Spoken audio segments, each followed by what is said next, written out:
case briefs, and so much more. LSData's got what you're looking for. In the 1972 landmark case, Beecher v. Alabama, the Supreme Court of the United States was presented with the challenging task of deciding on a case where the government obtained confessions through extreme coercion. Basing its judgment on the constitutional rights to a fair trial, the court's ruling turned the case into a significant precedent concerning the legality and admissibility of confessions. The petitioner, having been convicted of first-degree murder, appealed the ruling of the Alabama State Court, stating that his confessions were obtained startlingly under duress. In an attempt to force his confessions, the petitioner was shot and held at gunpoint while under the influence of drugs. Notwithstanding these alarming circumstances, the petitioner's confessions were used as grounds for his conviction in the initial trial. The U.S. Supreme Court took notice of this gross violation of the petitioner's rights and ruled the confessions to be involuntary and therefore inadmissible.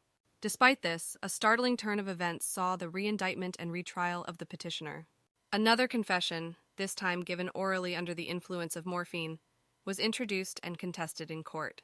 This controversial judgment from the Alabama Supreme Court was swiftly countered by the U.S. Supreme Court.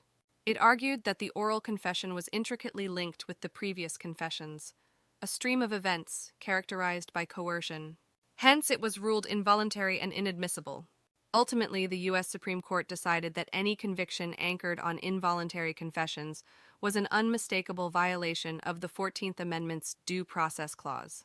As such, the court stood firm, reversed the previous judgments, and set up the stage for a new trial, thus overturning the petitioner's first-degree murder conviction.